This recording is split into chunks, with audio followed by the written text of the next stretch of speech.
Welcome, folks. Thank you for joining me. Thank you for joining us. Today we're exploring collaborative leadership, and I'm feeling a bit nervous. This is a larger group than I anticipated, and this is a brand new topic, and yeah, our first time doing this, so I'm a bit like, I hope it's going to be fine. I think it's going to be fine. It helps me to name that I'm nervous. It kind of takes the sting out of it. So the initial impulse, I think, for this session was my sense that I'm in this kind of inner conflict, that I'm constantly doing something that looks like leadership, but I really don't identify with the concept of leadership. So I've helped to start 3 or 4 companies, a whole bunch of different communities and networks. I organize large events. I'm always like pulling people together. I'm like leading on organizational changes in complex participatory governance systems. You know, like I'm doing stuff that looks like leadership, but the word leadership really makes me cringe. It really doesn't, like, to think I'm a leader feels like, who is this person? It doesn't fit me, you know, like it's not a suit that fits nicely on me. And I think that's partly maybe just negative associations that I have of people that I think about who have called themselves leaders, that I'm like, oh, that's not for me. That makes me cringe.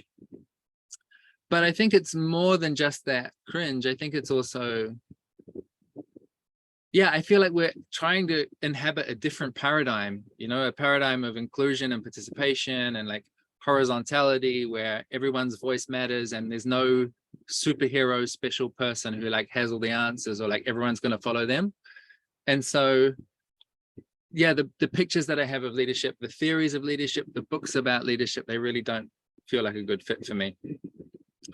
But like I said, I'm doing leadership all the time. And so that paradox kind of sets up an inner conflict. I've got this like deeply ambivalent relationship.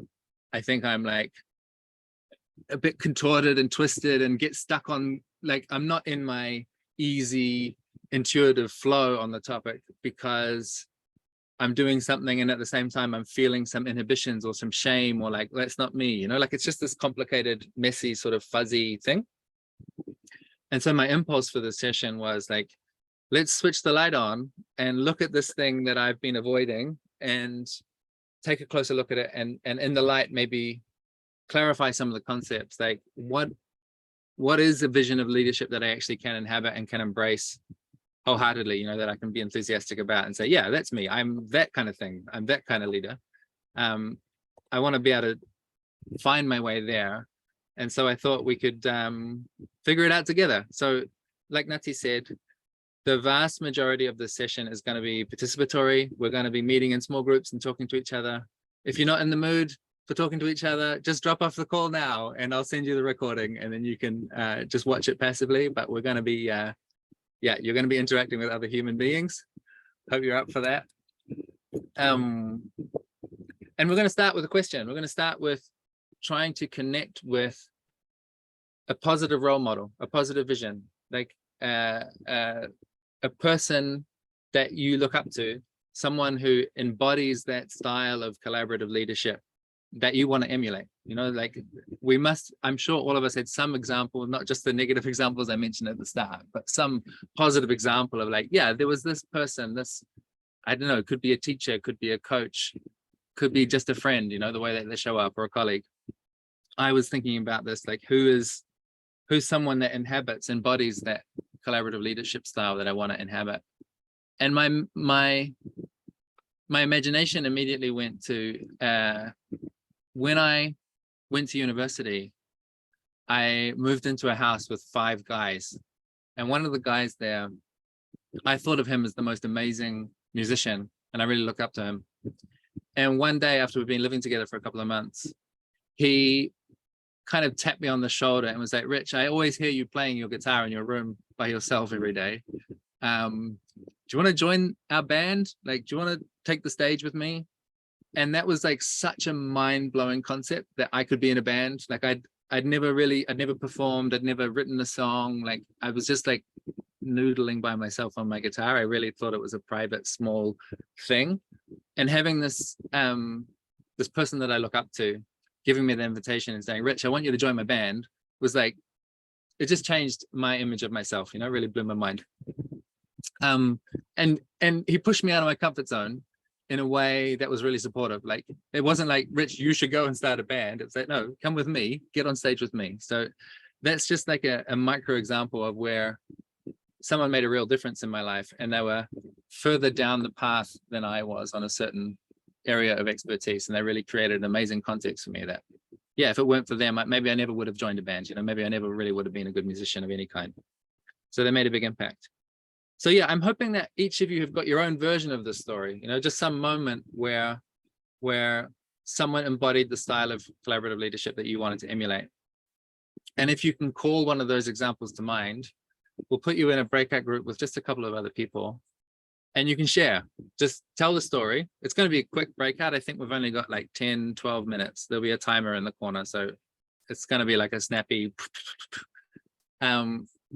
you can share the story. And really what we're trying to get at is, what are the principles here? Like, what are the essential elements that make this leadership style work? Like, is there something about that moment that illustrates a broader principle or an essential element? And we're going to collect those notes on a tool called Mural. And hopefully some of you are familiar with Mural. At least if there's like one person in each breakout group that knows how to use the technology, that would be great. One person who's like the designated note taker. I can quickly maybe share my screen just to like give you the overview of what we're thinking here. Here it is. This is the zoomed out view of Mural. It's like, well, bazillions of Post-it notes. You can use this outline thing on the side here to go to the right part. So we're going to be on the first question, and then zooming in, you can see these are the questions that we want you to answer, and you can take notes on these Post-it notes. So as you're having your conversation, just jot down anything that comes up as like, yeah, this is a principle of leadership that makes sense to me. I know I'm racing through this, but I'm hopeful that it'll make sense to at least one person in your breakout group. Has anyone got any burning questions before we send you away? Nice. Okay, I've got Nati here on tech support. She's going to be sending you away. So any minute now, you'll be teleported to a new group. Yeah, I'll send you there, folks. You don't have to click anything. You'll be sent there. And when the time is over, don't worry about the buttons, that messages all show up. You'll be back here. Okay, see you later.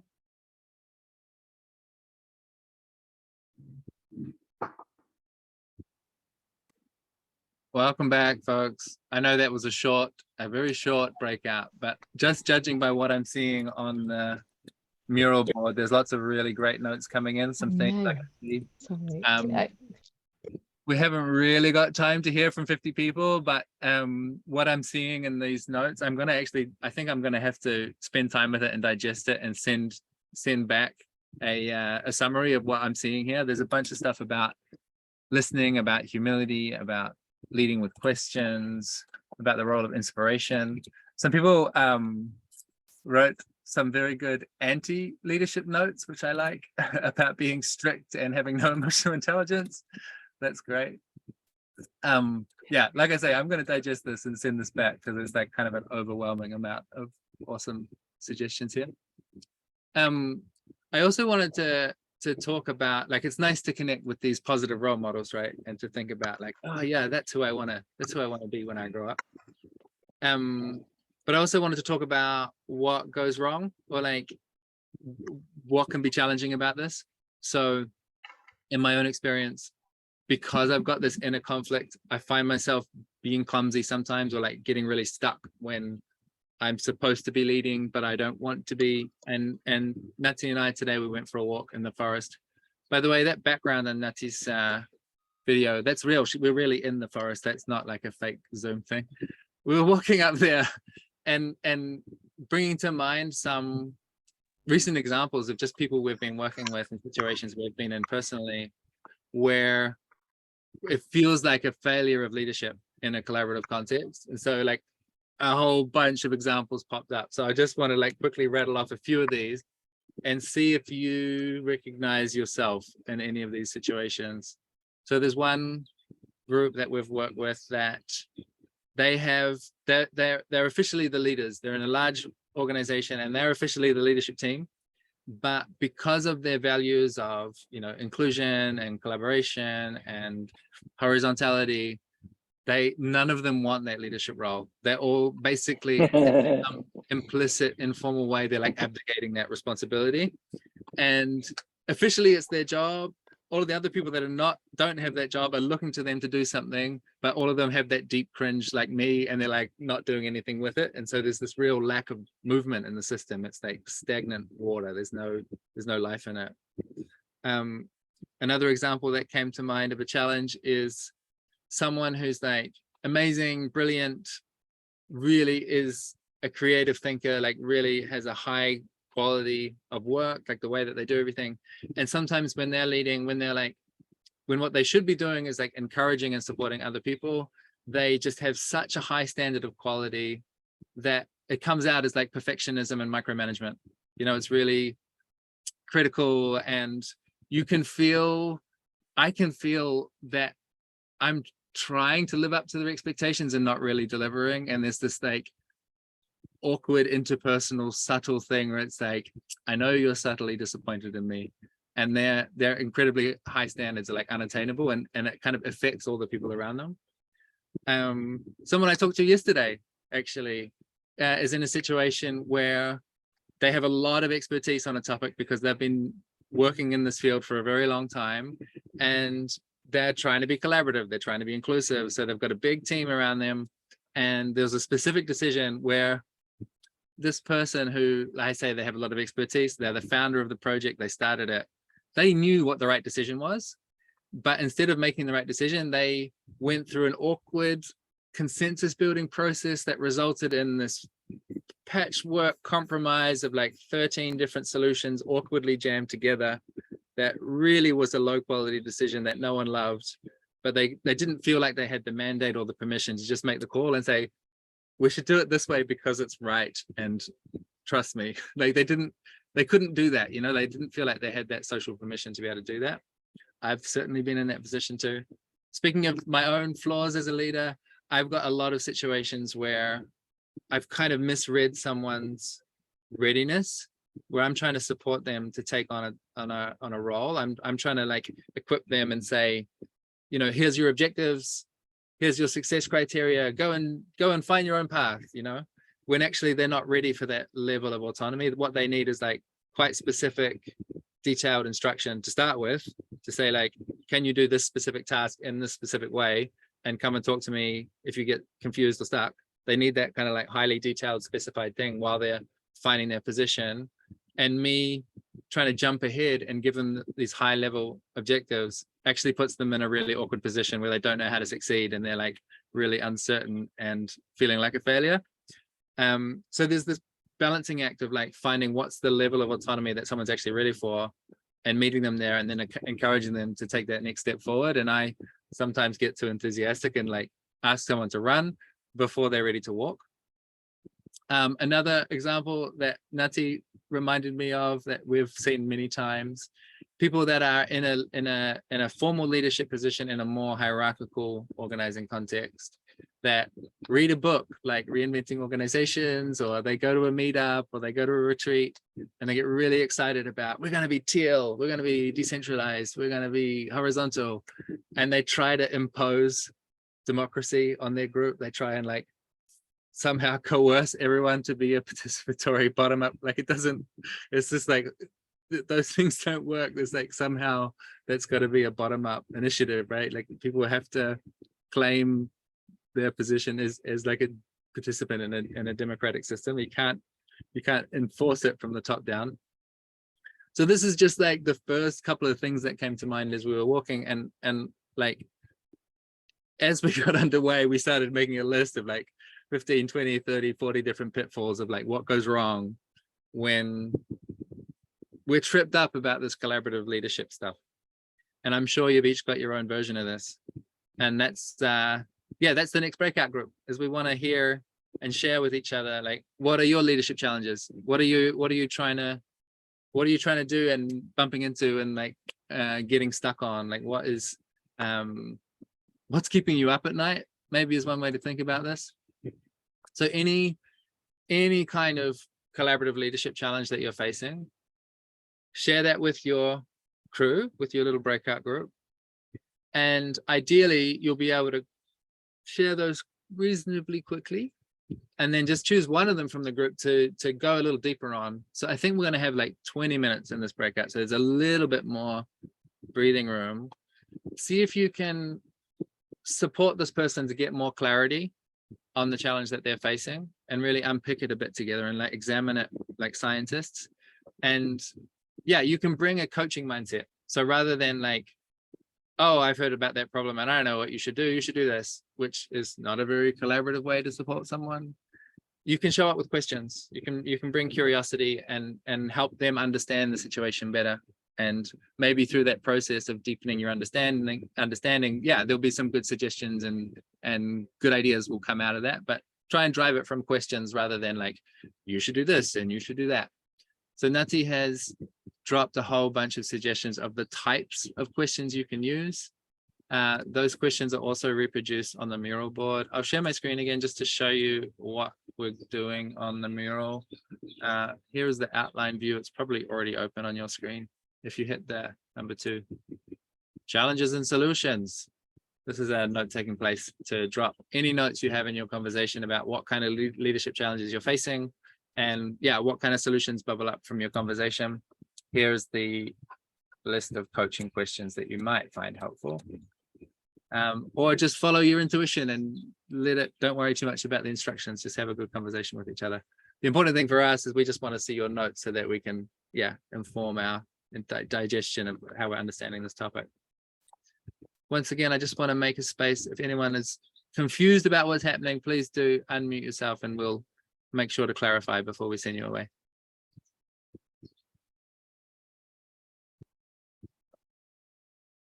Very clear instructions, Rich. Okay, also folks on your breakout might be able to help out if you get stuck. Okay, folks, so I'm gonna open the breakout again. You have 20 minutes, you know, the mural, so we'll see you soon.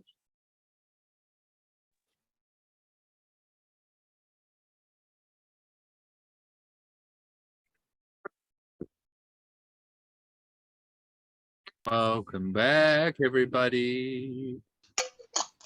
I would love to hear, because I you know, the problem with facilitating on Zoom is I don't get to like eavesdrop on your conversations and hear what's going on.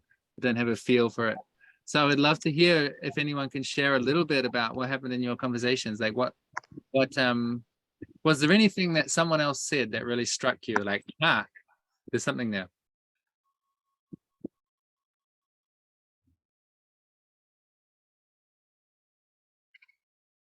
Preston, go for it. Cool. I was looking for the little hand thing. Yeah, a couple of us shared a feeling that how things evolve over time, and people end up with respect or end up in a leadership position without clearly stepping into it or clearly naming a role that's changing, or that people's expectations or the power dynamics have changed. And that generally leads to some confusion on both sides, but that was definitely something that felt relatable. Yeah, I hear that. It's like there's like this implicit sense of authority or leadership or something going on, but the explicit is like, no, we're all the same. And it's really, really confusing. Kevin, I see your hand. In our group, one person was in an organization where one person became triggered by somebody who assumed a leadership role. And so the question was how to deal with that pain and trauma when it comes up. Yeah. This is the $1 million question. What do we do with emotions at work? Right? We're not here for therapy, but people have emotions. We want to deal with them in a graceful and respectful and useful way. Dara, do you want to share? I thought it was really interesting in our group that from the very different examples that were given, there was one underlying thing that was occurring in each situation, which is where somebody stepped into a leadership role, but wasn't necessarily formally recognized as having that role. And then there were a lot of accountability issues around that role because they're not formally holding it. So they may not realize also all the repercussions of their actions then being in that role without acknowledging it. Yeah, once again, about making things explicit and transparent. Tom, go for it. Yeah, this thing that seemed to come up with a few people was like these, it's almost like two different axes of like, one was like willingness to step forward and take a decision, and another one was like competence or experience or something like that. And so you can get different problems, right? You can get people that really don't have the necessary experience but are very keen to make a decision, and they might make a mistake, and then it's like you have to be careful, like there might be a risk to the project. And then on the other side you've got people that maybe could step up more, and how do you encourage them to? So that's sort of something that everybody mentioned, I think, in the group. I very much resonate with the high enthusiasm, low competence quadrant. Neat. Ariane, what's on your mind? Yes, I will slightly reshape what we were talking about. It was really about what sort of leadership is going to be acceptable, or what's the container which I'm walking into as a leader, and is my style of leadership going to land effectively within that group. And we were talking about, one of us going into, say, quite a formal corporate setting and wanting to take a sort of an exploratory path, really. And the corporate setting is often much more structured than that. So there's this question of how do those two meet? Is it possible for them to meet, and what might enable them to meet? Yeah, it's the clash of paradigms sometimes. Folks, you're the easiest group ever to facilitate. You've kept your sharing like so precise and articulate and short, and we're like just coming to the end of the hour. I feel like an hour is like incredibly short to try and open up a million deep topics. I'm really grateful for you showing up for this piece at least. And there's going to be more, obviously. Like, this is not the end of the story. This is the first chapter. So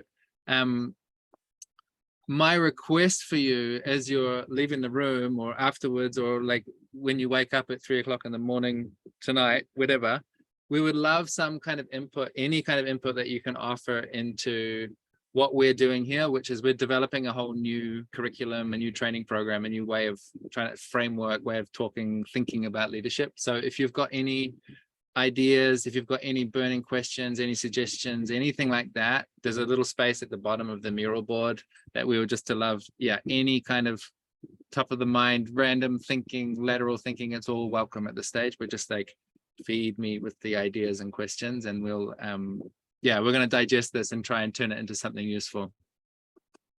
That's all for today. We're like precisely on the hour. I like to let people get out of here on time. Thank you so much again. And yeah, you'll be hearing from us shortly. Thank you. Thank you. Thanks so much. Bye, everyone. Thank you. Bye-bye. Bye. Thanks, everyone.